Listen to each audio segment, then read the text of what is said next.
Sorry sir, हम लोग जो स्टार्ट कर रहे हैं वो कैश फ्लो स्टेटमेंट है। सर ये कितने मार्क्स का आ सकता है बेटा? ये ऐसा हो सकता है तुम्हारा 16 नंबर का क्वेश्चन। नहीं, हर अटेम्प्ट में नहीं आता, 3 में से 2 अटेम्प्ट लगा ले। और ऐसा भी हो सकता है 10 नंबर का है, ज़रूरी नहीं है।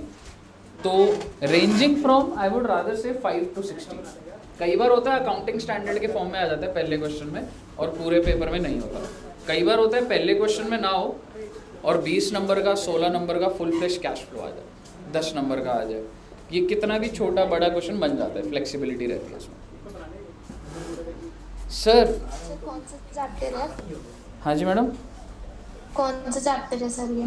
कैश, ये आपका मॉड्यूल 2 में ना फाइनेंशियल स्टेटमेंट करके भी होगा एक, उसके अंदर है ये। कैश फ्लो स्टेटमेंट के बारे में थोड़ा सा बताओगे, क्या होता है ये? क्या सुना हुआ आपने? Cash flow statement, it is a statement which shows inflow and outflow of sorry cash and cash equivalents। Sir ये equivalents क्या होता है?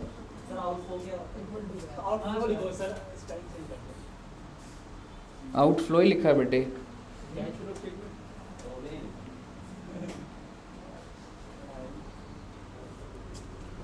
तो कैश फ्लो स्टेटमेंट अगर मैं सिंपल शब्दों में बोलूं तो ये एक स्टेटमेंट होती है भाई, कोई अकाउंटिंग से इन्वॉल्व नहीं होता। जब आपकी सारी अकाउंटिंग हो जाती है ना, उसके बाद ये स्टेटमेंट बनाई जाती है।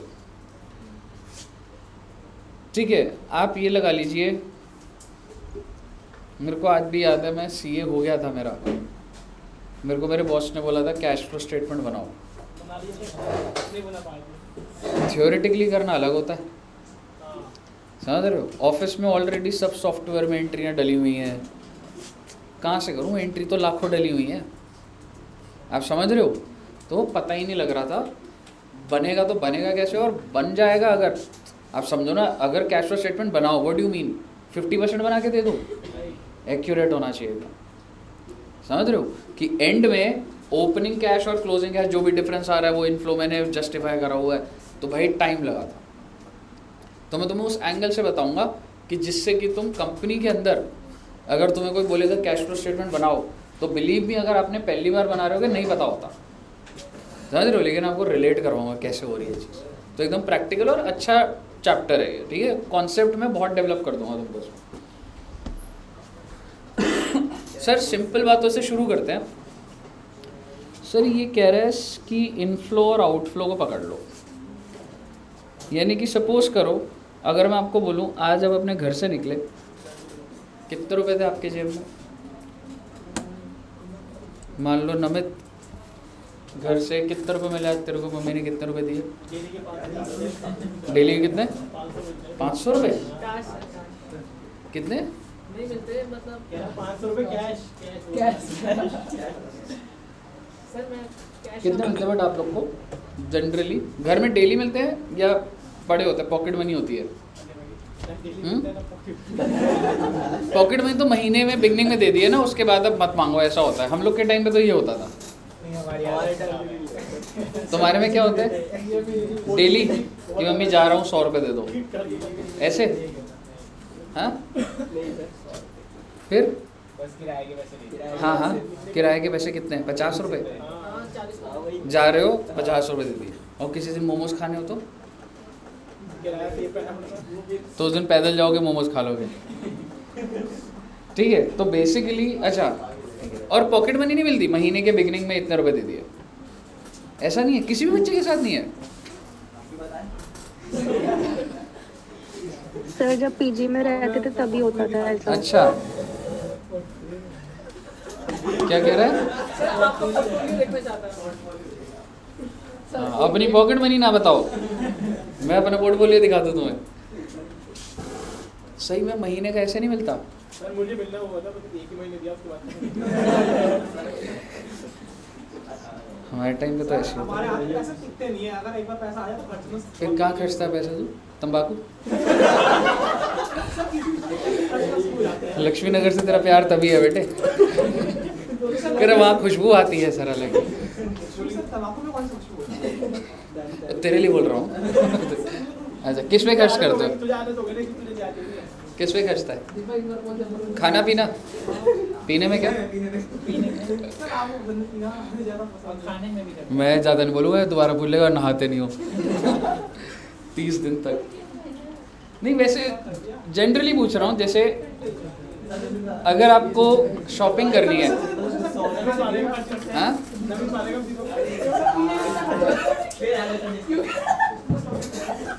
सर आपको जब आप छोटे थे, अब तो नहीं हो छोटे वैसे, आपको पॉकेट मनी मिलती थी? नहीं मिलती थी। सर 786 का नोट चाहिए? 786 वाला नोट चाहिए आपको? हाँ मैं पूछ लिया था। मेरे पास भी है। कितने का दो? कितने का देगा? 1000 का। 1000 रुपए 100 रुपए। 500 रुपए का 500 चलो मेरे को एक बार नोट की पहले फोटो भेज दो। मेरे को भी फोटो दे देना, मैं खरीदूंगा नहीं, फोटो से ही काम चल जाएगा। है वो मध्य 1000 में, पता कर ले भाई। हाँ वो मत दियो, ऑक्शन हो रहा है। सर आगे की फीस माफ कर दो सर। मैं 1100 देने को तैयार हूँ।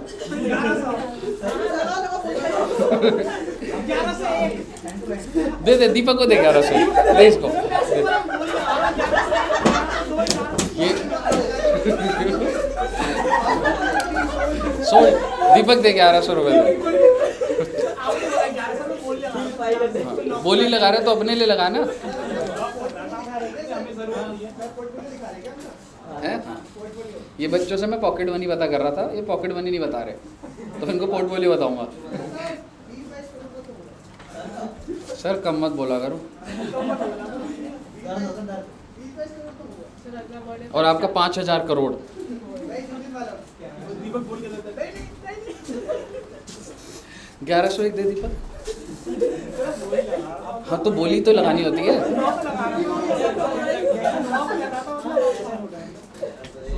अच्छा ये 11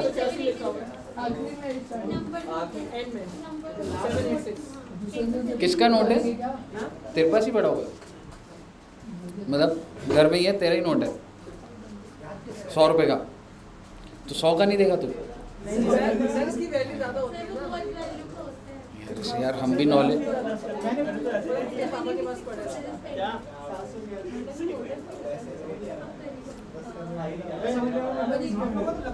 गुड लक के लिए होता है।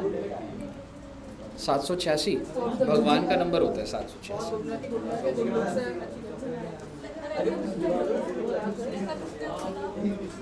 एक मूवी में वीर ज़ारा मूवी देखी है?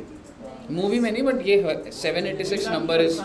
हाँ वीर ज़ारा मूवी देखी है? बहुत छोटे हो तुम लोग का जनरेशन ही अलग है तुम्हारी।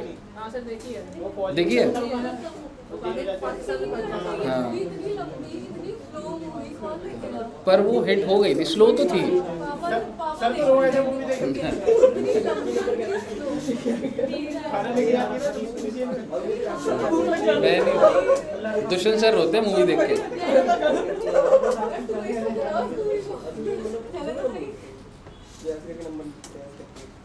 मैडम मूवी कोई कंप्लीट थोड़ा ना करनी होती है, फटाफट चला के ख़त्म कर दी बस, ऐसे धीरे धीरे देखनी होती है। चलो तो बेसिकली अगर मैं इनफ्लो आउटफ्लो की बात करूं, सपोज करो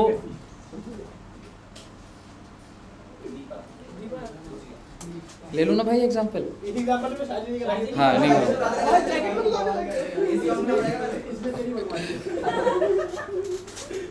सपोज करो दीपक को आज सुबह सुबह, आज का डेट है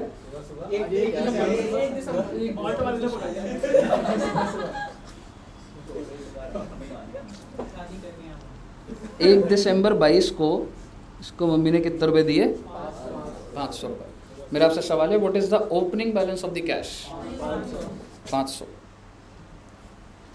तो भाई दीपक ने इसके बाद फिर बस का खर्चा हुआ, बस का खर्चा या ऑटो का शेयर्ड ऑटो का खर्चा 100 रुपये का, ठीक है, 100 रुपये का खर्चा हुआ। हाँ क्या कह रहा है? दे दियो, मैं नहीं बोल रहा हूँ, बोल रहा है आशीष, बड़ी गलत बात।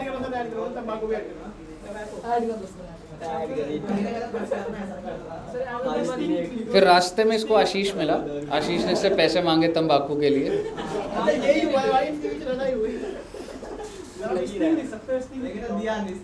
दीपक नहीं है, तंबाकू नहीं, लिकर विकर चलता है, सिगरेट चलती, तंबाकू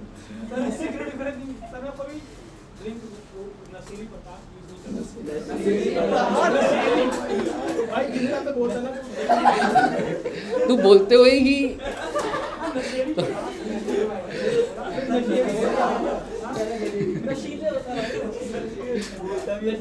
नशेड़ी तो इंसान होता है, वो थोड़ा ना कंज्यूम कर लेना।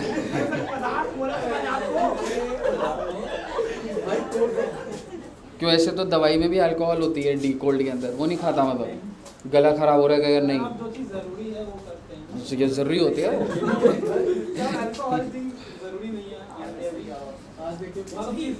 वो सब चीज अभी जरूरी नहीं है, बाद में भाई आदमी बिना पी के ऐसे नाचता कि पी लगी कैसे नाचेगा, वो पता चल जाएगा। चलिए आ जाओ अब, बुला कौन रहा है, तो मैं फिर मैं भी आ जाऊंगा भाई, मार के भगाऊंगा। हाँ तुम चलिए, ठीक है।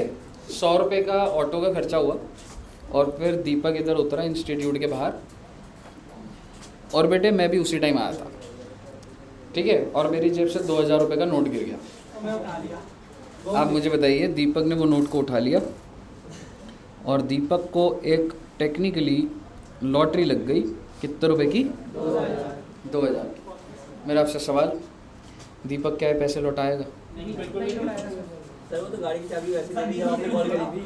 अब नहीं बोल रहा दीपक कुछ भी, तू नहीं लौटाऊंगा, अब अग्री कर रहा है इनकी बात से।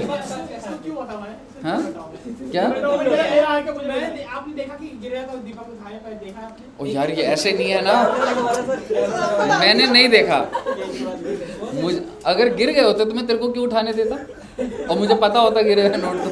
ऐसा काम दीपक किया। मतलब तेरे को क्या लग रहा है, नोट गिरता मैं उठाता नहीं, गिरा हुआ नोट? सर आप बड़े आदमी, आप नहीं पैक के देख नोट गिरता। क्यों लोगे आप? एक बार ट्राई कर लियो, ठीक है, 2000 का नोट गिराइयो, ठीक है।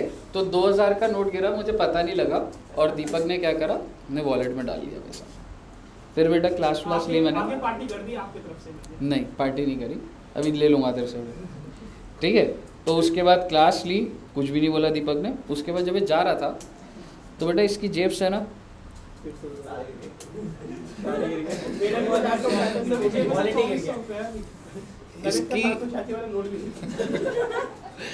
इसकी जेब से 2200 रुपये गिर गए बेटे, और किसने देखा? आप मुझे बताइए, मैं इसे बताऊंगा? गिरे हुए नोट उठा लिए देखो मैंने, ठीक है। तो बेसिकली इसकी जेब से 2200 रुपये गिरे, मैं देखा कि दीपक के पैसे गिर गए, मैंने कहा कोई बात नहीं, ठीक है। तो 2200 रुपये इसकी जेब से चले गए, आप ये कह सकते हो इसे लॉस हो गया, थेफ्ट हो गया। उसके बाद दीपक को दोबारा घर जाना था, तो इसने कितने का खर्चा करा होगा जी, बस का और ऑटो का? 100 रुपये का। उसके बाद इसको कुछ खाने का मन करा, तो इसने मोमोज की एक प्लेट खा ली, कितने रुपए की बेटे?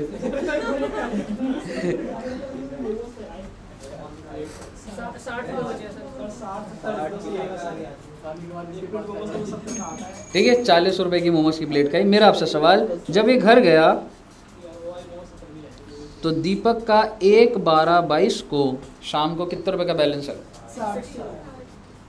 कितना आ रहा है?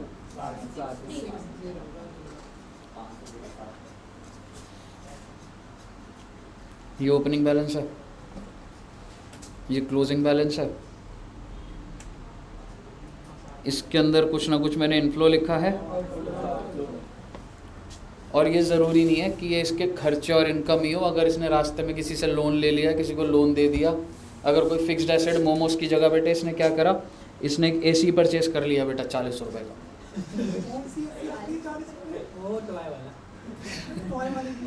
ठीक है, इसने चाहे वो फिक्स्ड एसेट हो, चाहे वो कुछ हो, क्या चाहे इसको लॉस हो रहा है पैसे का, चाहे इसको फ़ायदा हो रहा है किसी भी नेचर का, यानी कि चाहे वो कैपिटल एक्सपेंडिचर हो, चाहे वो कैपिटल रिसिप्ट हो, या इससे कोई फ़र्क नहीं पड़ता। बेसिकली हमें एक स्टेटमेंट बनानी होगी इसी तरीके से कंपनी की भी, कि कंपनी का ओपनिंग बैलेंस, अगर मान लो, अब मैं थोड़ा सा ऑर्गेनाइज में बोलता हूँ, अभी अभी कौन सा साल ख़त्म हुआ है,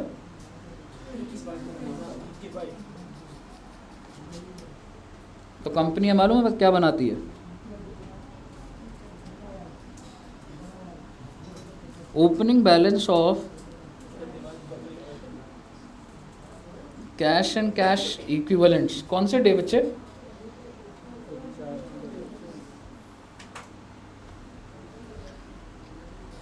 इसके बाद आपने सुना हुआ है हम हमारे इनफ्लो और आउटफ्लो को 3 कैटेगरीज में डिवाइड करते थे। कौन सी होती थी वो 3 कैटेगरीज?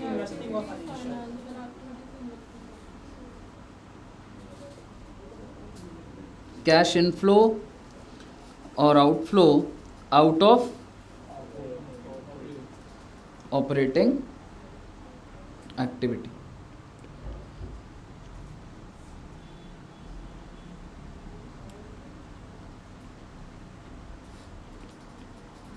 और कौन सी होती थी?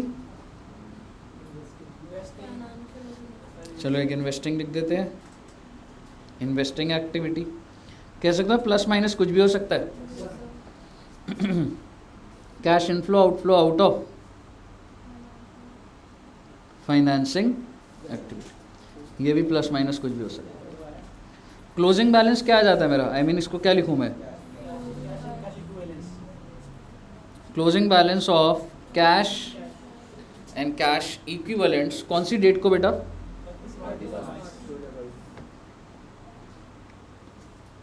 क्लियर है? कहने का मतलब ये है, अगर तुमको मैं ओपनिंग कैश दे दूं, यहाँ पे 20 आ गया, यहाँ पे 30 चला गया, इधर 40 आ गया, क्लोजिंग कितना आएगा? 130 आएगा सर। क्लियर है? आप किसी कंपनी की बैलेंस शीट देखते ही उसका कैश इनफ्लो आउटफ्लो बता सकते हो, तीनों का मिलाकर। ये कंपनी है रिलायंस इंडस्ट्रीज लिमिटेड। आपको पता है ना हर कंपनी 2 साल का डेटा देती है। पता है आपको? अगर तुम रिलायंस की बैलेंस शीट देखोगे ना 31 मार्च 22 की, तो तुम्हें 31 मार्च 22 के एसेट इधर दिखेंगे और 31 मार्च 21 के एसेट इधर दिखेंगे। तो अगर मैं कैश की बात करूं, यहाँ पर एक 100 और 60। मैं नहीं बोल रहा आपको कुछ अभी वो करने को, how much is operating, how much is financing. आप मुझे बता दीजिए ड्यूरिंग द ईयर इनफ्लो हुआ है या आउटफ्लो हुआ है? मैंने इनफ्लो हुआ है ना, इनफ्लो हुआ है सर, अभी 40 हुआ है। 21 ऐसे उल्टा लिखा। मतलब हमेशा पहले जो लेटेस्ट होता है ना वो पास में लिखा जाता है, फिर वो आगे होता है। वैसे मतलब रिपोर्टिंग प्रिंसिपल के अकॉर्डिंगली ऐसे होता है। 31 मार्च 21 को तुम्हारे 60 रुपये थे, साल खत्म होने पे 100 हो गए, तो ड्यूरिंग द ईयर कितने हो गए? 40। आप किसी भी कंपनी की कैश पोजीशन देख सकते हो। यानी कि अगर कल को जो इन्वेस्टर्स होते हैं ना, वो ये देखना चाहते हैं इनका कैश का फ्लो कैसा है। क्या है? MRF के मैं शेयर है नहीं बेटा। एक बात बताइए, अगर किसी के पास कैश होता 700 और यहाँ पर 200, और सुन लो एक बार बात, और वो कंपनी कह रही है कैश की कोई दिक्कत नहीं रहती हमारे पास मेजरली, हो सकता है कोई और रीजंस भी हो, ठीक है। आप मुझे बताइए क्या मेरा कैश फ्लो बहुत अच्छा चल रहा है? प्राइमा फेसी मेरे को दिख रहा है यार ये तो 500 का नेट इस साल तो आउटफ्लो है। आप प्रॉफिट कितने मर्जी दिखाते रहो मेरे को, 500 करोड़ का आपको प्रॉफिट हो गया, लेकिन अगर कैश इनफ्लो मुझे ब्रॉडर, अभी अंदर जाके ही एनालिसिस होगा, लेकिन 2 मिनट का एनालिसिस क्या है? तुम कह रहे हो सर इस साल ना 600 करोड़ का प्रॉफिट हुआ है। मैंने कहा भाई 600 करोड़ का प्रॉफिट है तो पैसे क्यों नहीं दिख रहे? हो सकता है तो मेरा इमीडिएट सवाल तो मैं ये कह सकता हूँ, is Reliance is in investing phase? अगर आप इन्वेस्टिंग फेज में समझ आ रहा है पैसा नहीं है, आप बोलो नहीं हमने तो कुछ ज़्यादा फिक्स एसेट, मैंने कहा पैसा कहाँ गया फिर, पैसा कहाँ चला गया ये, तो आप 2 मिनट में पकड़ सकते हो। इस तरीके से एनालिसिस होता है, ऐसे एंट्रीज के अंदर घुस के कोई एनालिसिस नहीं होता, समझ रहे हो। या हो सकता है आपने लोन रीपे कराओ, तो मैं बोलूँगा भाई पैसा कम है क्योंकि तुमने ज़्यादातर आज सारे लोन रीपे कर दिए हैं क्या, मेरा नहीं लोन भी रीपे नहीं करा। मैंने कहा फिर कैसे प्रॉफिट हो रहा है ये आपको, इसका मतलब है आपको प्रॉफिट तो हो रहा है, पैसा ही नहीं आ रहा है। डेटर का बैलेंस देखूंगा फटाफट, डेटर कितने बढ़ गए तुम्हारे, 10 गुना डेटर बढ़ गए, समझ रहे हो। प्रॉफिट होगा तो सेल ही तो बढ़ेगी, सेल बढ़ेगी तो या तो कैश आएगा या डेटर बढ़ेगा, डेटर बढ़ रहा है तो पकड़ ली मैंने बात 2 मिनट। समझ रहे हो किस तरीके से एनालिसिस चलता है, बट वो भी हमारे लिए रेलेवेंट नहीं है, ऐसे छोटी छोटी बातें चलती रहती हैं। तो सर ये cash flow statement receipt payment account actually एकदम भाई it's just like cash book, but एक ऑर्गेनाइज लेवल पर है कि आप मुझे बोलो अच्छा ये बताओ इन्वेस्ट कितना करा, तो मैं उससे बता सकता हूँ, और वो है ठीक है। अब एक चीज़ समझिएगा, आपने ना स्कूल में पहले मैं आपको एक्टिविटीज़ सिखाता हूँ कि क्या होती हैं ये। अजय नोट कर लिया है? चलो कर लो, एक बार नोट कर लो, यहाँ से कर लो, ये वाला ना ये स्टार्टिंग है।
लिख लिया?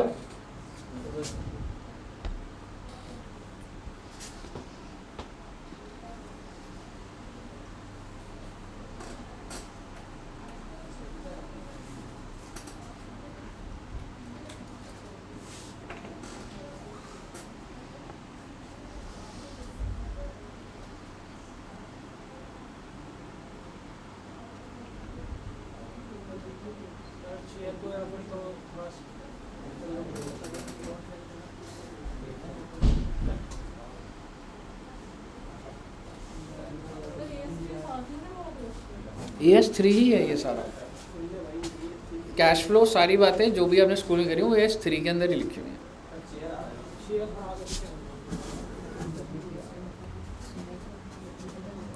Every listed company has to prepare cash flow statement as per indirect method.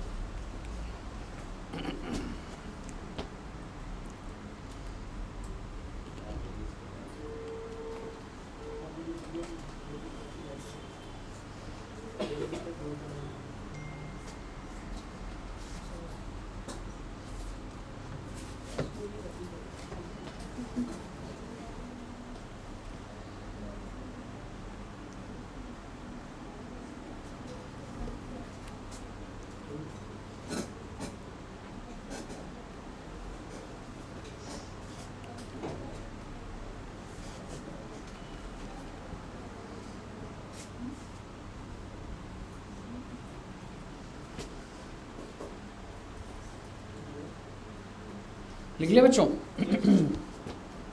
चलिए अब मैं आपको एक, पहले हम लोग ये समझते हैं कि सर इनफ्लो आउटफ्लो पता कैसे लगता है, कौन सी एक्टिविटी से, फिर मैं प्रैक्टिकली घुसूंगा चीज़ों के अंदर।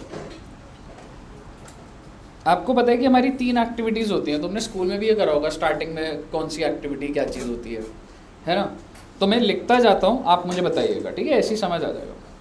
अच्छा पहले मैं बोल देता हूँ, ऑपरेटिंग क्या होता है? जो मेरा डे टू डे बिजनेस है, ठीक है, मेन काम जो भी है, उससे रिलेटेड जो भी इनफ्लो आ रहा है और जो भी आउटफ्लो आ रहा है, देख लेंगे क्या आ रहा है उसमें। इन्वेस्टिंग क्या होता है? जो भी मैं फिक्स्ड एसेट में इन्वेस्ट कर रहा हूँ, इन्वेस्टमेंट्स कर रहा हूँ, लोन दे रहे हो अगर लोन देता हूँ तो वो भी मेरा इन्वेस्टिंग में ही आएगा। लोन लेते हो तो सर फाइनेंशियल होगा, लोन देते हो तो सर इन्वेस्टिंग होगा। अब मैं बोलता हूँ, लोन दे रहा हूँ किस पर आएगा भी सुन लेना एक बार। इन्वेस्टिंग का पहले आप ये समझो, अगर मान लो मैंने एसी परचेज करा है, मैंने कैमरा लगाया है, कौन सी एक्टिविटी है ये? इन्वेस्टिंग। अगर किसी का शेयर परचेज करा है तो कंफ्यूज हो रहे हो अभी, अब सुन लो एक बार। फाइनेंसिंग के अंदर आता है, आपने इक्विटी शेयर इशू करे और आपको पैसा आया। फाइनेंसिंग होता है जब मुझे पैसे की जरूरत है, जो जो मेरे पास इनफ्लो आ रहा है।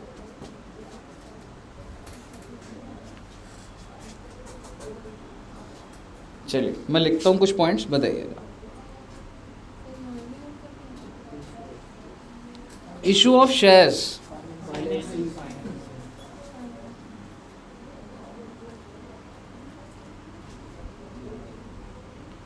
इशू ऑफ डिबेंचर्स,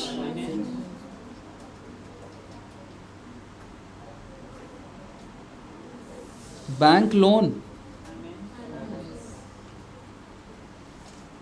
तो ये जब भी मैं इशू कर रहा हूँ फाइनेंसिंग है, अगर मैं प्लस लिखूंगा दैट मीन्स इनफ्लो, तो इससे इनफ्लो हो रहा है आउटफ्लो हो रहा है? इनफ्लो हो रहा है सब पे। अब मैं आपसे बात कर रहा हूँ रीपेमेंट ऑफ लोन, ये होता है फाइनेंसिंग। फाइनेंसिंग होता है मैंने लोगों से लोन लिया, मैंने लोगों से लोन लिया तो वो इनफ्लो जो फाइनेंसिंग है, और जब उसको वापस करूँगा तो वो भी फाइनेंसिंग है। इन्वेस्टिंग होता है not necessary just fixed asset, creation of asset is investing, समझ रहे हो? तो रीपेमेंट ऑफ लोन माइनस हो जाएगा, रिडेम्पशन ऑफ डिबेंचर्स, या बोल सकते हैं अगर मैं शेयर्स को बाय बैक कर लूं, buy back of shares, financing में नेगेटिव हो जाएगा ये। क्यों जी, समझ आ रही है बात? अब आप सुनते जाओ एक बार, अभी रुक जाओ एक बार, पहले बोलने दो एक बार, उसके बाद अपने क्लियर होगा। इन्वेस्टमेंट इन शेयर्स, मेरी कंपनी है, मैंने 5 करोड़ के शेयर खरीद लिए। इन्वेस्टिंग के अंदर प्लस या minus?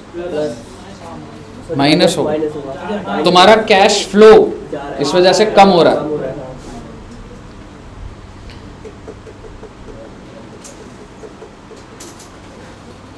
Investment in debentures, gold,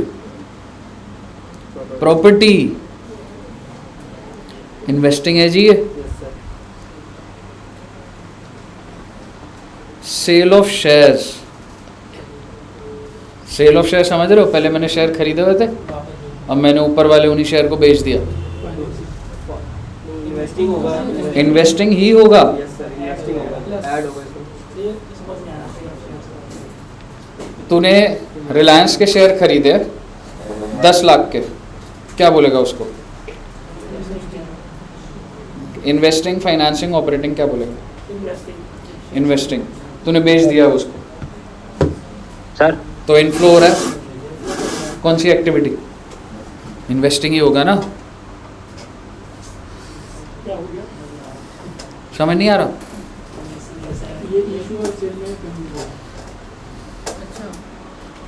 मैं बोल देता हूँ एक बार, रुको, हाँ 1 मिनट रुकना बस। परचेज ऑफ फिक्स्ड एसेट क्या हुआ? प्लस और माइनस? माइनस होगा। Minus. Sale of fixed asset plus तीन होगा, प्लस में होगा इन्वेस्टिंग। पैसा आएगा ये तो पता है, कौन सी एक्टिविटी है? इन्वेस्टिंग ही है। और भाई जो चीज़ इन्वेस्टिंग का आउटफ्लो बनता है, जब उसको मैं बेचूंगा वो इनफ्लो वो कहीं और का बना दोगे आप, तो वो किसका बनेगा? इन्वेस्टिंग का। हाँ जी, अब बोलिए अगर कोई डाउट है अभी। पहले तो इंटरेस्ट विंटरेस्ट पे पहुंच जाऊंगा, पहले ये बता दो मुझे इसमें क्या डिफेंस है। Operating. But purchase of raw material को मैं कैसे दिखाऊंगा वो अलग तरीका है, वैसे आप कह सकते हो ऑपरेटिंग। हाँ जी, क्या कह रहे दोस्त? सर फर्स्ट और 8 में क्या डिफरेंस है? इस दोनों में इशू कर रहे हैं ना शेयर्स, तो कोई बेच रहे हैं। सेल ऑफ शेयर्स एक्वायर्ड, वो इशू ऑफ शेयर है। मान ले ये कंपनी है Reliance industries limited, issue of share by Reliance industries limited, और ये मैं कह रहा हूँ sale of shares of Bharti Airtel limited. Investment के एंगल से था ना, वो ऊपर के एंगल से था। वो समझ रहे? कंफ्यूजन है तो बता। हाँ हाँ जल्दी बताओ। सूरज जल्दी बताओ, क्लियर है? Yes sir.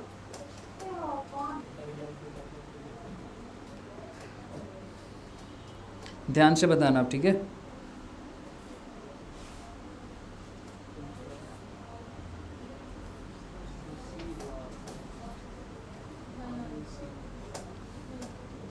Interest received. अब ये बात है कि आप कंपनी किस चीज की आपकी इन्वेस्टमेंट ओ यार इतना डिटेल क्यों बोल रहा है? नॉर्मल बोलना बस। इन्वेस्टिंग होगा जब आप इन्वेस्ट किए होंगे तभी यस आप सर। आपने कहीं पे इन्वेस्ट करोगे तो ही तो इंटरेस्ट मिलेगा। तो जब मैंने इन्वेस्ट करा, जब वो इन्वेस्टिंग है, तो उससे रिलेटेड जो इंटरेस्ट आ रहा है वो भी कहाँ जाएगा? सर अगर ये लोन पे होता तो अभी आ जाऊँगा उस पर, अभी बेसिक पे मुझे दिक्कत आ रही है, अभी रुक जाओ अभी।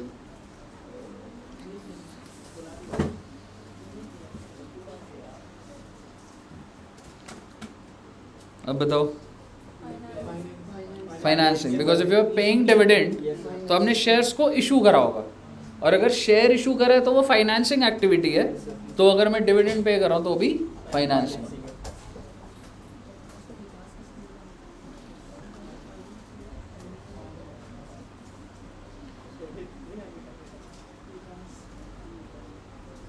इंटरेस्ट पेड, क्लियर है ना? अब पूछो डाउट, अगर कोई डाउट आ रहा तो।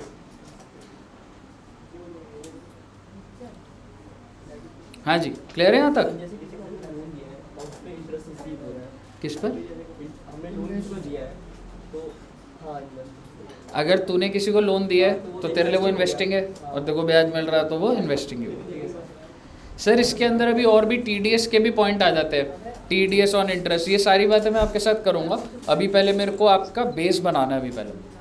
सर हाँ जी, सर ये सेल ऑफ फिक्स एसेट समझ में नहीं आ रहा, ये इन्वेस्टमेंट कैसे है? सेल ऑफ फिक्स्ड एसेट मुझे बता। परचेज ऑफ फिक्स्ड एसेट क्या होता है? इन्वेस्टमेंट हो गया ये तो। बेचने पर भी तेरे को जो भी इनफ्लो आ रहा है वो इन्वेस्टिंग का ही होता है। अच्छा ठीक है।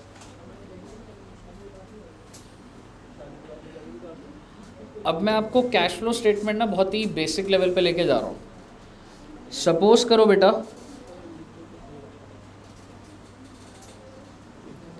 ये कंपनी का ट्रेडिंग पीएनएल है,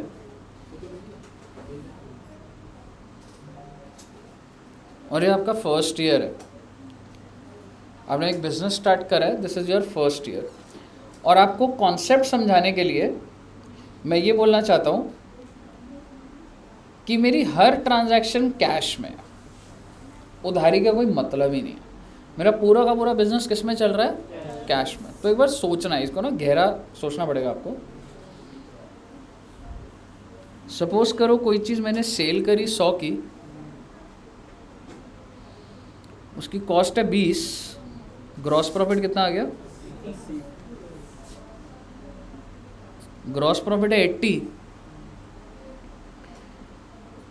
आपने सैलरी पे करा 30, रेंट पे करा 10, और यह आ गया आपका नेट प्रॉफिट। आपका सिंपल सा बिजनेस है, एसेट लायबिलिटी में मैं जा नहीं रहा। मेरा आपसे एक सवाल है, आपकी जेब में कितने रुपए पड़े हैं? आपकी जेब में कितने रुपए पड़े हैं?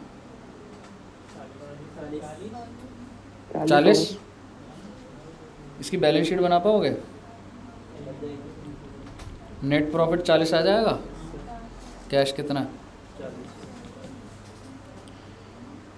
यानी कि अगर मेरी बैलेंस शीट अगर मेरी हर ट्रांजैक्शन कैश में हो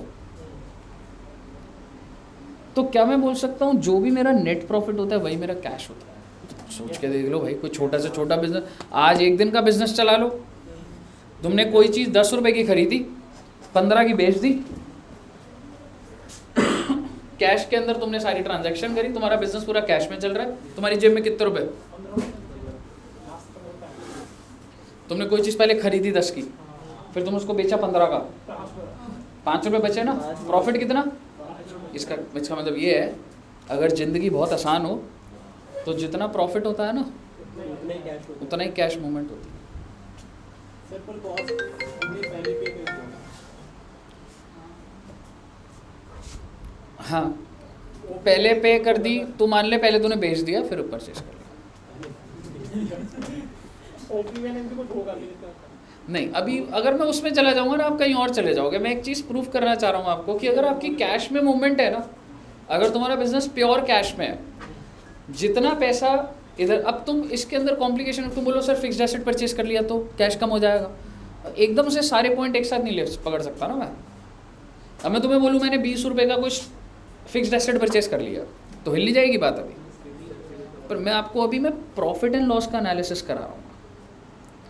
अगर मेरी सारी की सारी इनकम कैश की हो और अगर सारे के सारे खर्चे कैश के हो तो मेरा जो प्रॉफिट है वही मेरा कैश पोजीशन है कि ड्यूरिंग द ईयर ये कैश आया मेरे पास।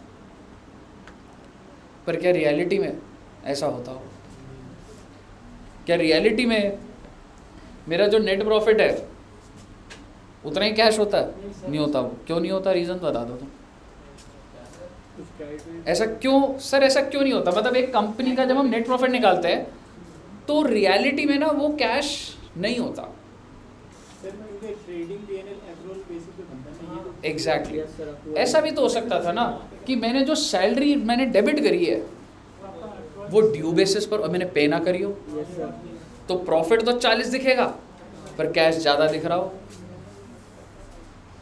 आप समझ रहे हो क्या बोल रहा हूँ? और आप यहाँ पे बहुत सारे ऐसे खर्चे डेबिट करते हो, डेप्रिसिएशन, ठीक है मैं दिखाता हूँ। पहले आपको ये समझ आया, अगर ज़िंदगी में हर चीज़ कैश पर हो, सेल कैश पर, मेरी कॉस्ट कैश पर, ये खर्चे कैश पर, तो जो मेरा नेट प्रॉफिट बचेगा उतना ही मेरे पास ड्यूरिंग द ईयर कैश की मूवमेंट आएगी। और मैं आपको प्रूव कर देता हूँ। आपका ओपनिंग बैलेंस, ये पहली बार बिजनेस स्टार्ट करा तो 0 है, और आप मान के चल लीजिए मैंने पहले सेल कर दिया, ठीक है? लैग कर रहा है क्या? हाँ नहीं ठीक है, आप ये लेके चलिए, अगर मैं पहली बार बिजनेस स्टार्ट कर रहा हूँ तो मेरा ओपनिंग बैलेंस कितना होगा? नीली होगा ना?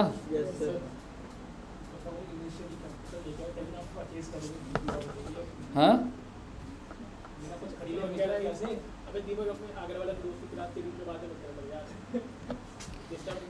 ओपनिंग बैलेंस कितना है? नील। आप मुझे बताइए ड्यूरिंग द ईयर मूवमेंट कितनी है? मैंने कैश की तुम्हें दिखा दी, क्योंकि मैं तुम्हें सीधी सी बात बोल रहा हूँ, what ever is my net profit is my cash in flow, क्योंकि ये मैंने इनकम आई, ये खर्चे हुए, ये बाकी खर्चे हुए, जो भी मेरा नेट प्रॉफिट है वो कैश ही तो है मेरा। तो आप मुझे बता दीजिए आपका क्लोजिंग बैलेंस कितना आ रहा है?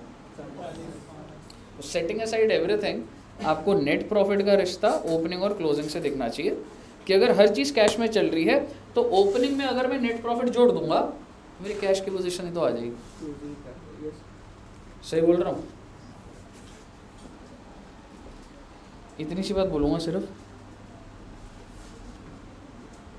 आपको याद है आप कैश फ्लो स्टेटमेंट जब बनाते थे, मैं अच्छे से बनाऊंगा इसको, आप हमेशा शुरुआत हमेशा याद है कुछ नेट प्रॉफिट से करते थे? याद है या बिल्कुल भी याद नहीं है? PRS याद आ गई तेरे को। कैश फ्लो का फॉर्मेट है, आपका स्टार्टिंग पॉइंट क्या होता है? बोलिए, क्लियर है आपको ये अभी रिश्ता? अब समझिएगा आगे जरा बात।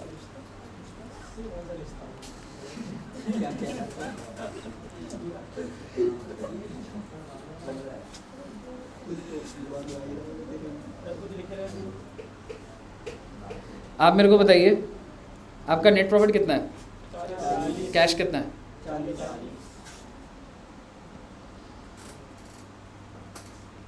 डेप्रिसिएशन अगर 10 हो जाएगा, नेट प्रॉफिट कितना है? जेब में कितना पैसा?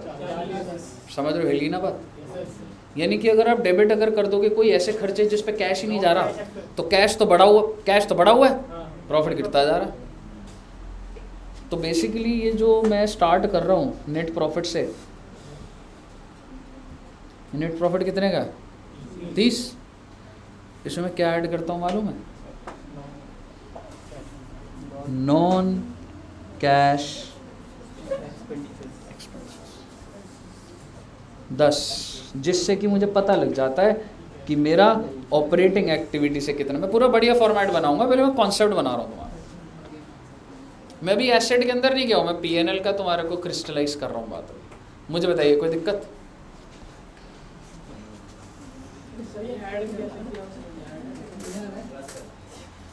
तेरे को कैश पे पहुंचना है, तेरा नेट प्रॉफिट 30 का है और तेरे को पता है कि तूने PNL में एक ऐसा खर्चा डेबिट कर रखा है जिसमें ये तो कैश गया है, मैं कह रहा हूँ जितना सैलरी ड्यू पे कर दिया मैंने, जो ड्यू पे कर दिया, क्या ये किसी को आपने पे करा होगा?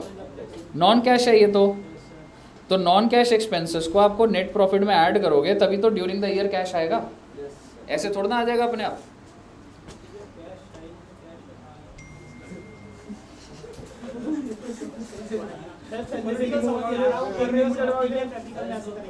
हैं? प्रैक्टिकल आ गया?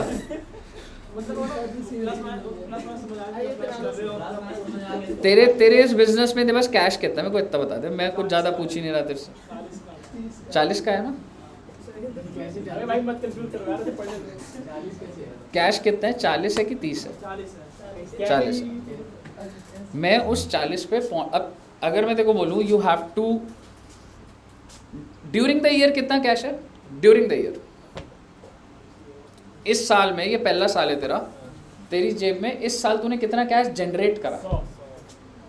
नहीं पेमेंट भी कर दी, लास्ट में तुम्हारे पास कुछ बच गया ना, कितने रुपए बच गया? 40। तो वो अगर आप स्टार्टिंग बैलेंस, अगर मैं तुम्हें बोलूँ कि तू नेट प्रॉफिट से शुरू कर रहा है, क्यों कर रहा है वो चल मैं डिस्कस कर लूँगा अभी। नेट प्रॉफिट 30 है ना, तो 40 पे पहुँचने के लिए क्या करूँ? ऐड नहीं कर दूंगा 10 रुपये को जो नॉन कैश एक्सपेंस है, तो मैं पहुँच रहा हूँ ना उस पर। ठीक है, अब मैं एक काम करता हूँ, आपको एक फॉर्मेट छोटा सा साथ साथ पहले मैं बनाता हूँ कि मे बी उस वजह से दिक्कत आ रही हो समझने में। हाँ, नोट करना होगा। आप जो बनाते हो जी हर बार,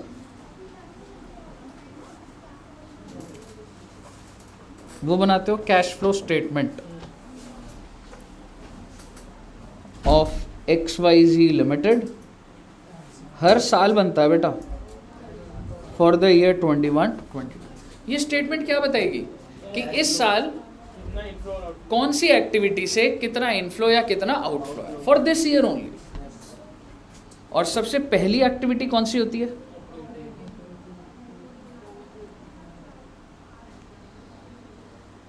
cash flow from operating. Sir ये कैसे निकलेगा sir cash flow from operating? तो बेटे मैं आपको बोल रहा हूँ ऑपरेटिंग का मतलब क्या होगा, आपका जो प्रॉफिट एंड लॉस होता है वहां से आप शुरू करो। ठीक है, तो आप क्या करोगे, आप कहाँ से स्टार्ट करोगे बेटा? Net profit.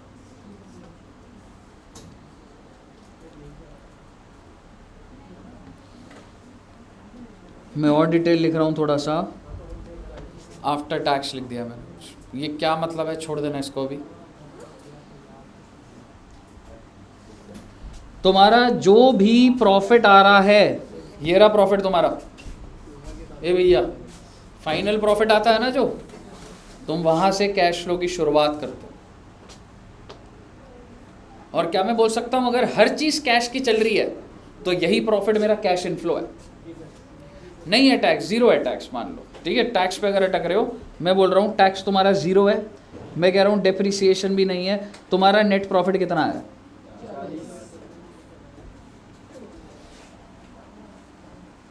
40 आया। ये 40 कहाँ जाएगा? यहाँ जाएगा। आप मुझे बताइए, इसके अलावा कुछ नहीं है। और अब आप बोलोगे नहीं सर सैलरी की पेमेंट है, अरे भाई वो माइनस हो चुकी है। सर रेंट की पेमेंट है, ओ भाई वो माइनस हो चुकी है। इसी को तो इनडायरेक्ट मेथड बोला जाता है। इनडायरेक्ट में तुम क्या कर रहे हो, लास्ट से ही शुरू कर रहे हो, यानी कि ऑलरेडी ये सारे खर्चे माइनस हो चुके हैं। तो बेसिकली आपका कैश, आपका नेट प्रॉफिट आ गया। एंड इफ आई से कुछ भी नहीं है, आप मुझे बताइए कैश फ्लो फ्रॉम, आप मत देखना इसको भी, ऑपरेटिंग एक्टिविटी कितना आ गया? मैंने ड्यूरिंग द ईयर कोई लोन नहीं लिया, बैलेंस शीट मैंने बना के तुम्हें दिखा दी थी, नेट प्रॉफिट उधर चला जाएगा, कैश उधर चला जाएगा। मैंने कोई फिक्स एसेट खरीदा, मैंने कोई लोन लिया, कुछ नहीं करा, मेरी फाइनेंसिंग एक्टिविटी क्या आएगी? ज़ीरो। मेरी इन्वेस्टिंग एक्टिविटी क्या आएगी? आप मुझे बता दो, ये तीनों का मिला के ये मेरा क्या आता है? टोटल कैश इनफ्लो और कैश आउटफ्लो कितना हो गया जी? 40। इसके बाद आप एक स्टेटमेंट बनाते हो कि हमारा ओपनिंग बैलेंस कितना था? 0। During the year from activity number A plus B plus C, बनाऊंगा मैं बढ़िया से एकदम पहले, A plus B plus C, कितना आपने ड्यूरिंग द ईयर लिया? 40। फाइनली आपका क्लोजिंग बैलेंस आ जाएगा। आपको दिख रहा है क्या हो रहा है? कंपोनेंट को डिस्कस करना है हमने अभी, और वो स्ट्रक्चर दिख रहा है क्या हो रहा है। अब आते हैं इधर, अगर यहां पर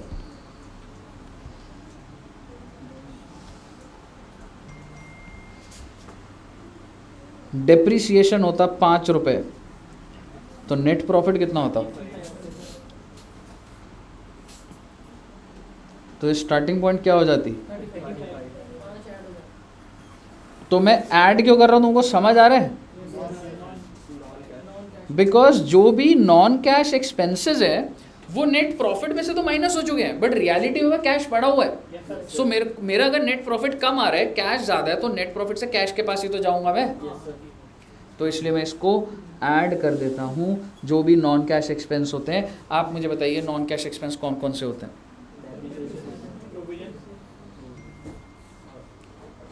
प्रोविजन फॉर बैड डेट्स, किसी और की भी प्रोविजन का एक्सपेंस अगर है नॉन कैश है तो, ठीक है।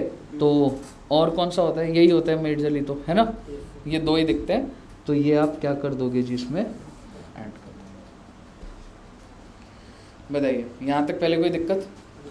आउटस्टैंडिंग सैलरी जैसे वो भी माइनस होगा ना, जैसे सैलरी को भी आउटस्टैंडिंग, उसके ऊपर आऊँगा, अभी नहीं बोल सकता। यहाँ तक क्लियर है? अब मैं बात को आगे बढ़ा रहा हूँ।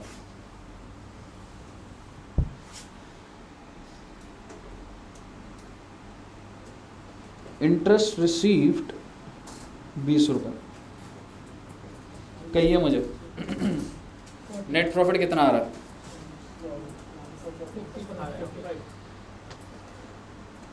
55। और मेरा स्टार्टिंग क्या हो गया?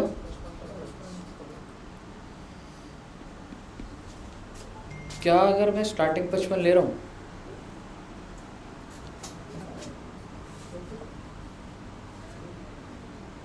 तो क्या मैं कह सकता हूँ मेरी जो ऑपरेटिंग एक्टिविटी है उसके अंदर ये इंटरेस्ट रिसीव्ड भी घुसा हुआ है? Is it because of operating activity? देखो भाई सीधी सी बात बोलूँगा, ये 3 मैनेजर है, इन 3 मैनेजरों को पकड़ा जाता है, तेरी वजह से पैसा आ रहा है या जा रहा है। ऑपरेटिंग वाला मैनेजर अलग होगा, मैंने कहा बता कितना पैसा लेके आ रहा है, तुम्हें प्रॉफिट को साइड रख, तो बिजनेस में पैसा कितना लेके आ रहा है ये बता। इन्वेस्टिंग वाले को पकड़ूंगा, भाई तेरी वजह से पैसा आ रहा है या जा रहा है। फाइनेंसिंग वाले को तेरी वजह से पैसा आ रहा है या जा रहा है।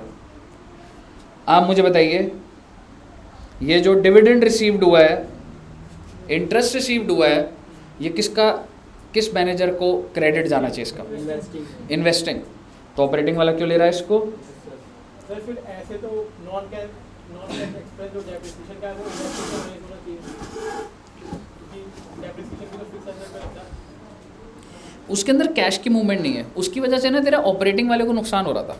ऑपरेटिंग में तूने माइनस कर रखा था, ऑपरेटिंग करा भाई मैं तो ज़्यादा पड़ा, देख लो, समझ रहे हो? तो यहाँ पे जो तुम्हें इंटरेस्ट रिसीव हो रहा है वो कहेगा, पहले तो इन्वेस्टिंग वाला कहेगा सर जी ये जो इंटरेस्ट रिसीव्ड है ये तो मेरे यहाँ पे इनफ्लो लिखो ना, मैंने दिलवाया है ये कंपनी को, समझ रहे हो? तो इंटरेस्ट रिसीव्ड, अभी मैं फॉर्मेट अच्छे से बना दूंगा, मुझे बताइए क्या ये इन्वेस्टिंग वाले में 20 नहीं जोड़ना चाहिए? और अगर तुमने इन्वेस्टिंग में भी 20 जोड़ दिया और ऊपर 55 में भी है तो डबल काउंटिंग नहीं होगी, क्योंकि जो तुम 55 पकड़ रहे हो उसके अंदर तो पहले से घुसा हुआ, तो तुम्हें यहाँ से माइनस कर, 55 में एक चीज़ घुसी हुई है, बिकॉज ये जो तुम नेट प्रॉफिट पकड़ रहे हो, ये जो नेट प्रॉफिट है इसके अंदर तो ये घुसा हुआ है, तो तुमने ऑपरेटिंग वाले को फ़ायदा दे दिया था, पहले ऑपरेटिंग वाले का फ़ायदा हटाओ, वो तेरी वजह से नहीं है ये इन्फ्लो 20, ये इन्फ्लो किसकी वजह से है? इन्वेस्टिंग की वजह से। आपको समझ आ गई अब क्या बात चल रही है? अब मैं थोड़ा सा इसको बेटर वर्जन में अब लिखना स्टार्ट करूँगा।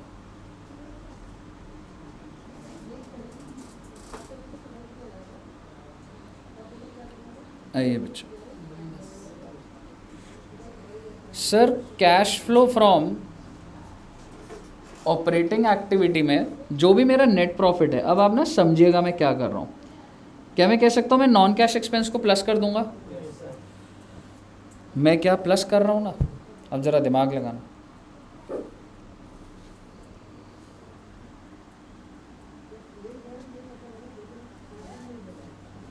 Interest expense, I am not saying paid, there is a difference between paid and expense.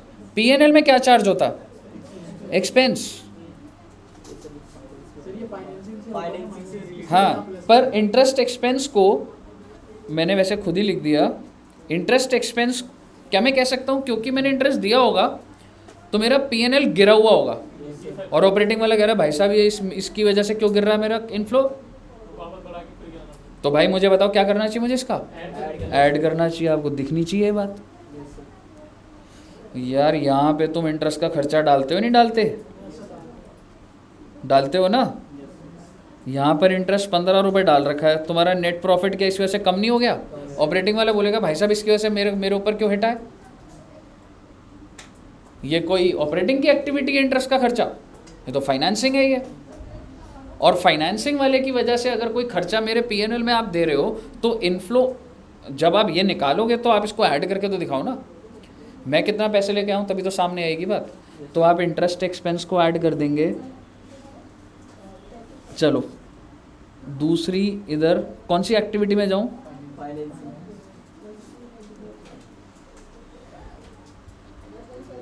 Financing में वो वहाँ से माइनस करेंगे। Cash flows from financing activity. बहुत ध्यान से देखना बेटा, मेरा एक सवाल है आपसे, सोच के बताना अमाउंट पे। इंटरेस्ट का जो खर्चा है ना वो 15 का है, मानते हो? नीचे लिखा हुआ है इंटरेस्ट पेड 10 रुपीज़।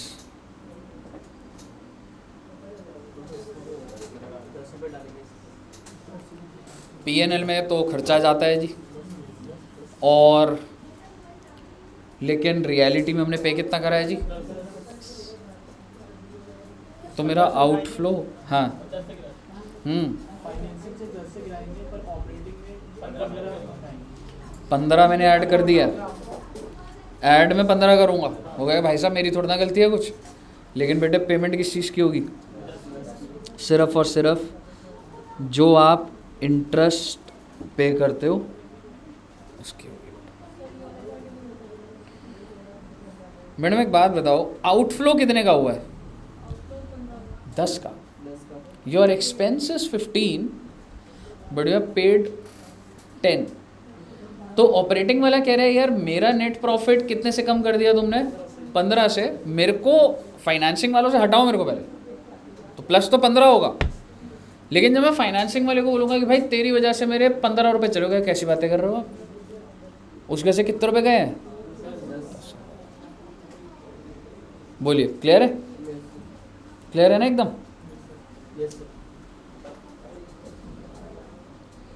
क्या आपको समझ आ रहा है? इंटरेस्ट पेड हो चाहे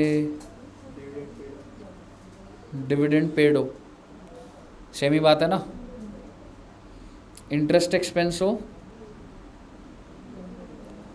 चाहे डिविडेंड एक्सपेंस हो, कहिए सही बोल रहा हूँ? अच्छा सर,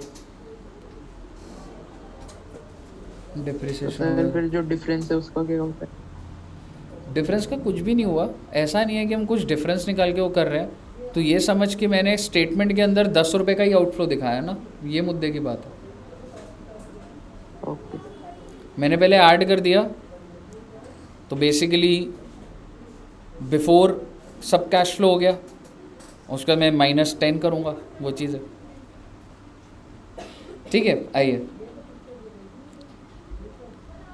अब आप मुझे बताइए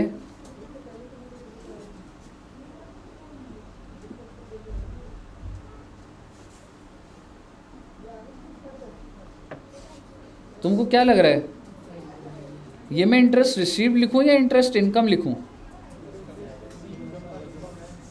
पीएनएल में है तो क्या लिखूं, इनकम। तो इसको मैं माइनस करूंगा, इंटरेस्ट इनकम बिल्कुल, या फिर डिविडेंड इनकम। अगर आपने कुछ शेयर्स में इन्वेस्ट करा हुआ है वो डिविडेंड इनकम हो रही है, माइनस होगा जी, क्योंकि ये ऑपरेटिंग का तो रोल नहीं है इसके अंदर, तो जितना भी उसके नेट प्रॉफिट में घुसा हुआ है हटाना पड़ेगा। दूसरी बात, ये किसकी एक्टिविटी में जाएगा? किस में जाएगा?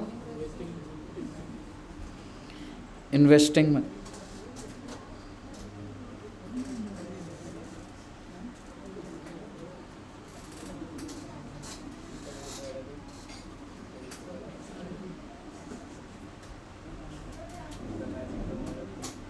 क्या लिखूं, डिविडेंड इनकम या इंटरेस्ट इनकम रिसीव्ड?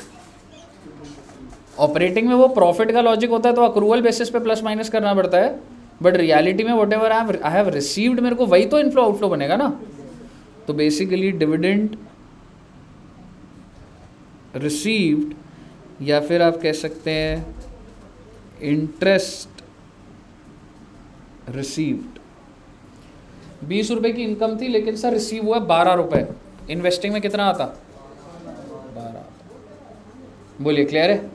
अब मैं इन्वेस्टिंग और फाइनेंसिंग को क्लोज कर रहा हूँ। कैसे क्लोज कर रहा हूँ देखना, आप ही बता दीजिए क्या क्या और डालूँ इन्वेस्टिंग के अंदर।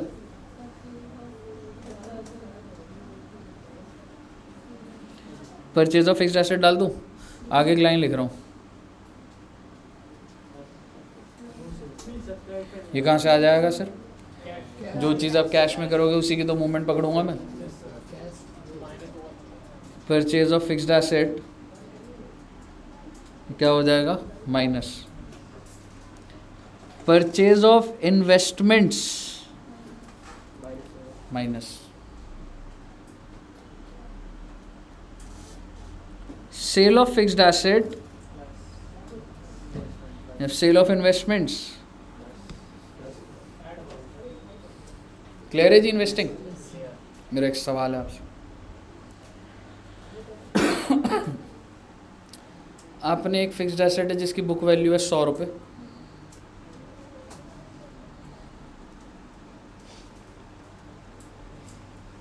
फिक्स्ड एसेट है, बुक वैल्यू है 100, सेल वैल्यू 120, प्रॉफिट और लॉस 20 रुपये। इन्वेस्टिंग के अंदर क्या लिखोगे? पहले तो हाउ ये अमाउंट कितना है, ये सेल ऑफ फिक्स्ड एसेट में? सर ये ऑपरेटिंग पहले ये समझिए जो भी पैसा आया 120 यहाँ पर आ जाएगा, क्योंकि एसेट को बेचने की वजह से जो भी पैसा आ रहा है वो इन्वेस्टिंग की रिसिप्ट है। दूसरी बात, आपका जो नेट प्रॉफिट है, क्या उसके अंदर ऑलरेडी प्रॉफिट घुसा नहीं हुआ? क्योंकि अगर आपको प्रॉफिट हुआ है तो वो क्रेडिट साइड पर profit on sale of fixed asset आ रहा होगा, और ये प्रॉफिट की वजह से आपका ये प्रॉफिट भी बढ़ रहा है। तो अगर आपने इसके अंदर भी 20 रुपये रख दिया तो एक तो तुमने नीचे 120 ऐड कर दिया और ऊपर भी 20, 140 का इनफ्लो दिखा रहे हो। तो आपको क्या करना पड़ेगा बेटा, क्योंकि इसके अंदर 20 रुपये इंक्लूडेड है, आपको क्या करना पड़ेगा बच्चे, माइनस प्रॉफिट ऑन। एंड आप सीधा सा लॉजिक दे सकते हो, भाई इस मैनेजर को क्यों फ़ायदा मिलेगा इस 20 रुपये का, समझ रहे हो? तो अब बाहर कर दोगे और आप मुझे बता दो अगर लॉस हो गया होता तो ये कहता भाई साहब मेरे प्रॉफिट ख़राब हो रहे हैं। बिल्कुल, loss on sale of fixed asset. क्यों जी, आ रहा है समझ? क्या हुआ, क्या स्कोर चल रहा है? हार रही है नहीं जी? पोर्चुगल हार रही है। पोर्चुगल का मैच कब है? क्वालीफाई हो गया कब है मैच, कब है अभी राउंड 16 होगा, राउंड 16 में चली मैच? मैच नहीं बता रहा अगर हमने कैश पे नहीं बेचा तो ठीक है, पर हमें प्रॉफिट हो रहा, क्योंकि इसमें तो प्रॉफिट को माइनस कुछ भी नहीं होगा। तेरे प्रॉफिट गलत आ रहे हैं ना, मतलब गलत इन द सेंस तेरा प्रॉफिट इन्फ्लेटेड आ रहा है और तू कह रहा है कि वो कैश है, it is bad, it's not backed by cash, तो उससे तो उसको तो बाहर कर रहा है ना, माइनस कर रहा है ना प्रॉफिट को। कुछ भी नहीं, और तेरा नेट प्रॉफिट में तूने +20 करा हुआ है, वो -20 कर दिया तो 0 हो गया, समझ रहे? सर अब मैं आपके पास टैक्स पर आ रहा हूँ, फिर करंट, अच्छा पहले फाइनेंसिंग भी कंप्लीट करते हैं, फाइनेंसिंग भी आसान होता है बेटा। फाइनेंसिंग में क्या क्या आता है? Issue of equity share, preference share and पैसा आएगा या जाएगा? और जब आप रिडेम्पशन कर देंगे इक्विटी शेयर या प्रेफरेंस शेयर या डिबेंचर का, क्लियर है जी? मेरा आपसे सवाल, issue of share in lieu of fixed asset, आप मुझे फिक्स्ड एसेट दीजिए, मैं आपको शेयर इशू कर रहा हूँ, कहाँ पर आएगा? ये नहीं आएगा, नहीं आएगा कहीं भी। इसकी वजह से कैश की पोजीशन हिल ही नहीं रही है। याद है, issue of share for consideration other than cash. Sir ji मेरे पास फिक्स्ड एसेट आया, तो सर फिक्स्ड एसेट अगर बढ़ गया तो परचेज ऑफ फिक्स्ड एसेट करो ना। क्यों करूँगा भाई? यहाँ पे वो परचेज हो रहा है जो कैश में हो रहा है। तो शेयर भी कौन से हैं? ये सारे कैश में। रिडेम्पशन भी किस चीज़ में हो रहा है? ये कैश में हो रहा है। मुझे बताइए कोई दिक्कत? सर एक सेकंड, हाँ बोल अमित, बोल पहले बोल।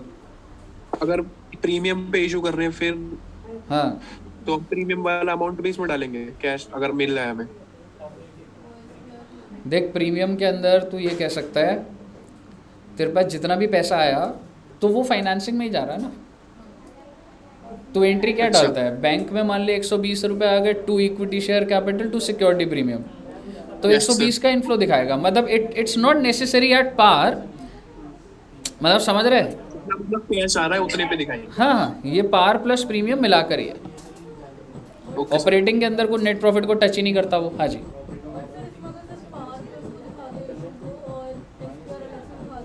आप अलग से तो दिखा दोगे, बट दिस आपको कितने रुपए मिल रहा है? मान लो पार वैल्यू 100 है, 20 रुपये का प्रीमियम है, आपको 120 आया ना। ऑपरेटिंग तो टच ही नहीं हो रहा कहीं पे भी, क्योंकि सिक्योरिटी में उस नीचे होता है बैलेंस शीट में। आप फाइनेंसिंग के अंदर 120 दिखाओगे। आपको क्या लग रहा है, फाइनेंसिंग के अंदर 100 दिखाओगे तो आपकी कैश पोजीशन मैच होएगी? आपकी जेब में 120 आया है।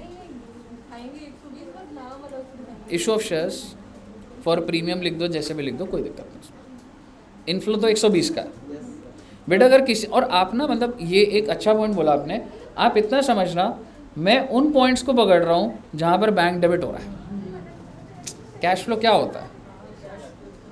समझ रहे हो, बैंक को ही पकड़ रहा हूँ। तो अगर ऐसा कंफ्यूजन आ जाए तो आप समझना यार, अगर जब पैसा 120 आया तो मैं 100 कैसे दिखा सकता हूँ उसको, समझ रहे हो। आइए, कभी कभी आप ये देखते हो, हाँ, अगर रिडेम्पशन हो और लॉस हो, रिडेम्पशन का लॉस मुझे बता दे, प्रीमियम पीएनएल में जाता है, तो अगर वो लॉस होगा वो उसका नहीं है, वो ऐड बैक करो और ऐड बैक करेगा और नीचे जो भी तूने पेमेंट करी है वो करेगा, समझ रहे हो। जैसे आपका होता है ना loss on issue of debenture भी धीरे धीरे राइट ऑफ करते हैं, वो क्या होता है, नॉन कैश ही तो होता है वो, समझ रहे हो। तो अगर वो पीएनएल से माइनस हो रखा है तो आप इसमें यहाँ लिख सकते हैं ना, जैसे डिबेंचर है, ये है एक और, नहीं अगर जेब से जा रहा होगा तो करूँगा मैं, बट अगर loss on issue of debenture है, ए भाई डिस्काउंट भी इशू कर रहा हूँ ना मैं, ए बैंक में 9 रुपये आए, लॉस ऑन इशू 1 रुपया, 2% डिवेंचर 10 रुपये। मेरे को बताइए फाइनेंसिंग एक्टिविटी में कितना जाएगा। हेलो मैडम, कुछ नहीं, बस ऐसे ही चल रहा है यार। कितना कितना शौक है तुम्हें क्लास लेने का, हाँ बताओ। बैंक में कितना आएगा, बैंक के अंदर आई एम सॉरी, फाइनेंसिंग एक्टिविटी में कितना आएगा। ये लॉस जो है क्या मैं कह सकता हूँ पीएनएल के अंदर जा रहा होगा, और अगर ये पीएनएल के अंदर जा रहा है तो इसको मैं ऐड बैक कर दूँगा। बोलिए क्लियर है, चलिए गुड है।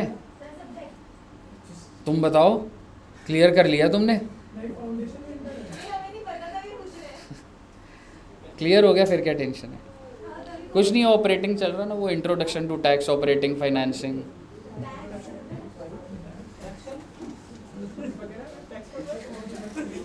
ठीक है, आइए।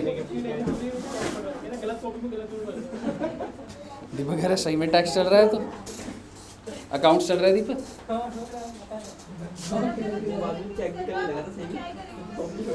कोई नहीं, कॉन्सेप्ट समझ आना चाहिए किसी भी सब्जेक्ट में, कहीं भी लिख दो, कोई दिक्कत नहीं।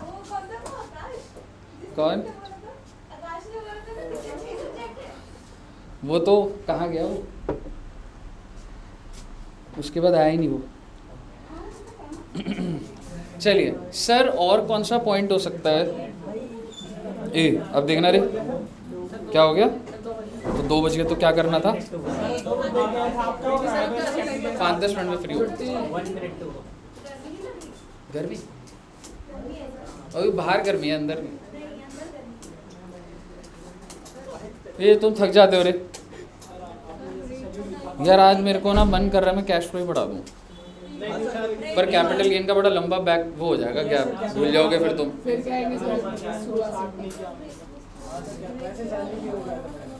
हाँ तभी सोचा बस कैपिटल गेन ले लूँगा तो ठीक रहेगा। एक पॉइंट सुन लो, एक पॉइंट इंपॉर्टेंट है, मेरे को बता दीजिए टैक्स एक्सपेंस इधर डेबिट होता नहीं होता, जो भी टैक्स होता है, मैं तुम्हारे इनकम टैक्स की बात ही कर रहा हूँ। इनकम टैक्स का जो भी खर्चा होता है यहाँ पर होता है। अगर इनकम टैक्स का खर्चा है ये 12 रुपये का, ये 12 रुपये पेमेंट है या ड्यू बेसिस पे है, ड्यू बेसिस पर होता है। और टैक्स पेड है 8 रुपये, ये पेमेंट है। ध्यान से सुनना, पहले ये बताओ ये टैक्स का जो खर्चा है ये एक्टिविटी कौन सी है, ऑपरेटिंग, ऑपरेटिंग है, ऑपरेटिंग है। तो टेक्निकली आप समझिए मेरे नेट प्रॉफिट के अंदर कितने रुपए का हिट आया हुआ पहले से, 12 का। मैंने पहले उसको पहले पूरा खत्म करा, मैंने कहा साइड हो, पहले मैंने टैक्स एक्सपेंस को ऐड करा, और मैं लास्ट में क्या कर दूंगा बेटे, टैक्स पेड जो भी आपने 8 रुपए का आउटफ्लो देखिए, क्योंकि टेक्निकली माइनस कितना हुआ था, मेरा नेट प्रॉफिट 12 से कम आ रहा था।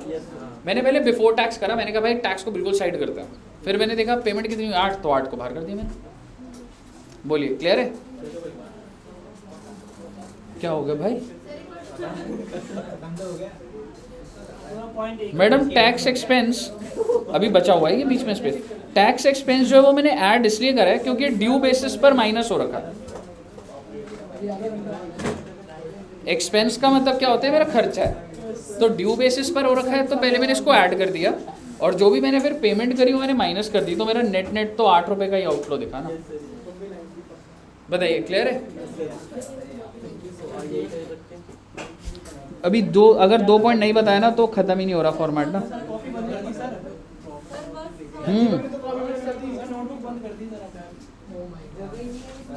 बस होने वाला है। अगर मैंने बोला ही नहीं है मिड में खत्म करना है, वही नहीं है। सर ब्रेक पर आधा घंटे में मिलेगा। हाँ सही बात है। Cash flows before working capital changes. Sir ये क्या बोल रहे हो आप? बेटे एक बात बताओ, मैं ऑपरेटिंग के अंदर ही हूं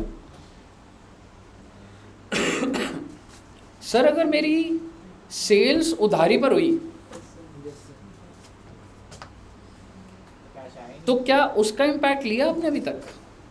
आप तो सेल्स को कैश पे लेके चल रहे हो अभी तक, यानी कि डेटर्स कैसे मूवमेंट कर रहे हैं वो तो आपको पता ही नहीं लग रहा। मेरे कहने का मतलब है, मान लो मेरी सेल सारी की सारी उधारी पर है और मेरी कॉस्ट भी उधारी पर है। 100 रुपये की सेल उधारी, कॉस्ट भी उधारी पर, मेरा प्रॉफिट कितना आएगा इतना ही बता दो बस। 100 और 20 था, 80 रुपये का प्रॉफिट आएगा, ठीक है। बट क्या आपके पास ये कैश पड़ा हुआ है? नहीं है। तो मैं सिर्फ आपको डिस्कनेक्ट दिखाना चाहता हूँ कि ये डेटर क्रेडिटर, अगर ये जो भी खर्चे आपने ड्यू बेसिस पे डाले हैं, अगर इनको पेमेंट नहीं करा तो आउटस्टैंडिंग बैलेंस शीट में मूवमेंट चल रही है कुछ, and that has impact on your cash flows. क्योंकि आप अभी तक P&L को क्या एज्यूम करके चल रहे थे, ये तो सब कैश पे चल रहा है, लेकिन जब तुम बैलेंस शीट में पहुंचे तुम्हें लगा यार ये तो पेमेंट तो गई नहीं इसको अभी तक, और इससे पेमेंट तो आई नहीं अभी तक। तो आपको अपने करंट एसेट और करंट लायबिलिटीज की मूवमेंट को भी कैप्चर करना पड़ता है। What do you mean by this? मैं आपको ये बोल रहा हूँ,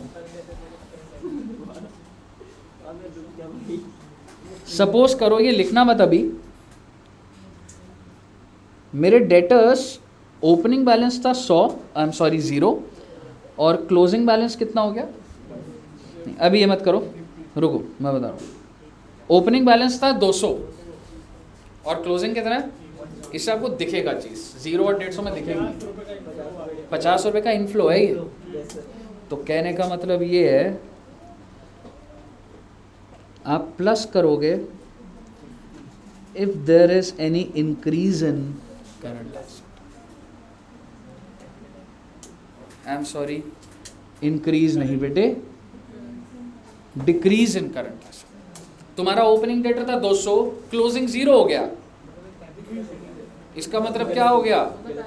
डिक्रीज हो गया। तो मैं एज्यूम करूँ पैसा, अब आप, मैं जिस लेवल पे आपको बता रहा हूँ मेरे को पता है वहाँ भी जा सकते हो, बोले बैड डेट हो गया तो, पर अभी अगर मैंने वो चला गया ना उस पर मैं, तब हिल जाओगे। ऐसा नहीं है कि वो बहुत आप बहुत कॉम्प्लिकेटेड रूट पे ऑलरेडी समझ चुके हो बातों, पर उस पर हम हल्का सा वेट कर लेंगे।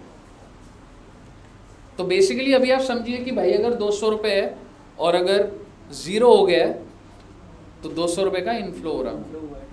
क्लियर है? सर हाँ जी बोलिए। ये वाला रिपीट कर दीजिए। कल बच्चे सो रहे थे। सर आप आयुष की आंखों में देखकर बताओ। ओपनिंग डेटर अगर 200 है और क्लोजिंग डेटर 0 है तो मुझे बताइए इनफ्लो है क्या आउटफ्लो है? इनफ्लो है ना, तो इसको मैं प्लस कर दूंगा। अब मेरे दोनों हाथ नहीं बने। किसमें मजा आएगा? आप मुझे बताइए माइनस क्या करूंगा? इंक्रीज इन करंट एसेट, इसका रिवर्स। सर ये क्या बात हुई, सुन लो। मेरा स्टॉक जो है वो 100 रुपये का था ओपनिंग, और क्लोजिंग स्टॉक 150 का है। What do you mean by this? यह परचेज स्टॉक, तो तुम्हारे 50 रुपये ज़्यादा चले गए होंगे। तो करंट एसेट के बढ़ने से तुम्हारी कैश क्या हो जाती है, कम हो जाती है, आउटफ्लो हो जाती है। पहले मुझे बताइए, आपको ये समझ आया? ये सुन लो रे, अभी ये टेक्निकल चल रहा है रे अभी। दूसरी बात सुनो सर, मेरी ओपनिंग लायबिलिटी है 5,000। क्रेडिटर्स कहने का मतलब है लायबिलिटी, शॉर्ट टर्म लायबिलिटी भी हो सकती है। क्लोजिंग लायबिलिटी है 1,000, दैट्स आउटफ्लो। तो इसका मतलब मैं माइनस करता हूं decrease in current liabilities. Opening liability 0, closing 1,000, मतलब मैंने लोन ले रखा 1,000 रुपये का, इनफ्लो आया होगा, पैसा आया होगा, तो इसका मतलब प्लस करूंगा इंक्रीज इन करंट। आप इतना समझिए, करंट एसेट का रिश्ता रिवर्स चल रहा है और लायबिलिटी का रिश्ता क्या चल रहा है, पॉजिटिव। और आप कोई भी छोटा सा एग्जांपल बनाकर एक जस्टिफाई कर लोगे तो बाकी निकल जाती है बात। बिल्स पेबल भी हो, बिल्स पेबल, बिल्स रिसीवेबल, क्योंकि डेटर ने बिल रिसीवेबल में कन्वर्ट हो गया तो उसकी पोजीशन भी देखनी पड़ेगी। तो ये प्लस माइनस हुआ। हाँ जी बोलिए सर रिपीट कर दो। क्या डाउट है? सर ये नहीं समझ आ रहा है, इंक्रीज डिक्रीज। ठीक है, आप मुझे, मैं करंट लायबिलिटीज़ के एंगल से बोलता हूँ। सपोज करो मैडम, आपका जो ओपनिंग लोन है ना वो 0 है, तुम्हारी ज़िंदगी में कोई लायबिलिटी नहीं है, क्रेडिटर्स नहीं है। पहले इसको लायबिलिटी के एंगल से समझो। और क्लोजिंग लायबिलिटी कितनी है, 1,000। मुझे बताओ, क्या तुमने इसका मतलब किसी से लोन ले लिया, पैसे नहीं बढ़ गए तुम्हारे? Yes sir. तो basically when you have increase in current liability it leads to inflow of cash. Okay sir. और अगर मैं बोलूँ लायबिलिटी 600 की है, ये बातें मत करो रे, लायबिलिटी 600 की है और 200 रुपए की लायबिलिटी हो गई है, तो लायबिलिटी हैज डिक्रीज्ड। इसका मतलब आपने रीपे कर दिया होगा, आपका पैसा चला गया होगा बेटा। Okay sir. क्लियर है? ऐसी करंट एसेट का बन जाएगा। Yes sir. Yes sir. ठीक है, आइए। सर हाँ जी सर ये लोन वाला financing madam, short term loan की बात कर रहा हूँ। आप लोन इसलिए बोला मैंने क्योंकि मैं लायबिलिटी को रिप्रेजेंट कर रहा हूँ अभी। आप क्रेडिटर्स के एंगल से ही बोल सकते हैं, मैं लोन जनरल एक कॉन्सेप्ट बनाने के लिए बोला था सिर्फ। बैंक ओवरड्राफ्ट भी हो सकता है ना, वो कोई और छोटी सी लायबिलिटी भी। लोन ज़रूरी नहीं है लॉन्ग टर्म ही हो, है ना, तो वो चीज़ है। माइनस टैक्स पेड, ये मैं आपको बता चुका था। फाइनली आपका आंसर आ जाता है cash flow from operating, plus में भी आ सकता है, माइनस में भी आ सकता है। This represents A. Financing activity का जो भी आंसर आ रहा है रिप्रेजेंट्स बी, और इन्वेस्टिंग का जो भी आ रहा है दिस रिप्रेजेंट्स। अब आप मुझे बताइए, टैक्स का तो हो चुकी है, आप मुझे बताइए opening balance of cash and cash equivalents, आपको जो भी दिया जाएगा ए प्लस बी प्लस सी, प्लस माइनस कुछ भी आ सकता है, फाइनली आपका क्या आ जाएगा बेटा, closing balance of cash and cash. ये बैलेंस शीट क्या है? ये तेरा बैलेंस शीट में दिख रहा होगा, ये तेरा ओपनिंग बैलेंस शीट में दिख रहा होगा। जो डिफरेंस है ये रही उसकी बाइफर्केशन।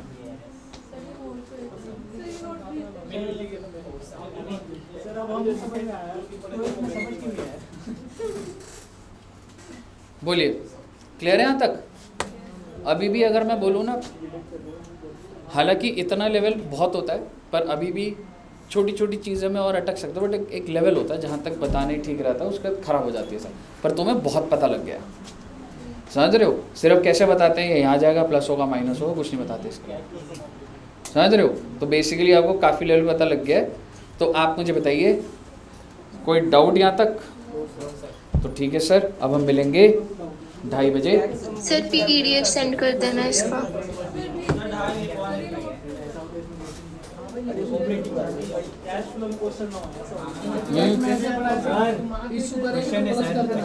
क्या क्वेश्चन है? टैक्स क्या नाम है ऑपरेटिंग वाले बिजनेस, तेरे बिजनेस से रिलेटेड ही टैक्स है ना वो। क्योंकि सर उसमें आपने वहाँ पे कैपिटल चार्जेस का कहता बिफोर वर्किंग कैपिटल चार्जेस हम्म। आपने कैपिटल लायबिलिटीज और कैपिटल एसेट्स को वहाँ पे आप रेक्टिफाई करते हैं तो उसमें करंट एसेट और करंट लायबिलिटी, क्योंकि तूने अभी तक एसेट का इम्पैक्ट तो लाइफ, जैसे अगर आपने जो सेल्स ली थी आपने तो भी एज्यूम कर लिया ना सारा कैश पर है, अगर कुछ उधारी पर है तो वो तो मैं तो नेट प्रॉफिट में तो ये मान के चल रहा हूँ कैश पर आ गया, तो उसका जो इम्पैक्ट होता है ना वो डेटर क्रेडिटर के डिफरेंस से कैप्चर हो जाता है। करेक्ट। क्रेडिटर हो गया तो ये तो सर उसमें आना चाहिए ना क्रेडिटर हो गया तो सर इन्वेस्टमेंट उसमें आना चाहिए जैसे ऑपरेटिंग, हाँ ऑपरेटिंग में ही है ये ले स्क्रीन पे, ऑपरेटिंग के ऊपर ही करा मैंने ये। क्लियर है? एसेट और लायबिलिटी का प्लस माइनस में है ऑपरेटिंग में। बस 1 मिनट मैं रिपोर्ट कर रहा हूँ सर ये रिपोर्ट कर रहा है। सर ब्लूटूथ बंद कर दे बहुत सही कर रहा है यार बहुत सही कर रहा है तू भेज देगा कुछ भी? नहीं सर आप रिपोर्ट कर रहे हैं।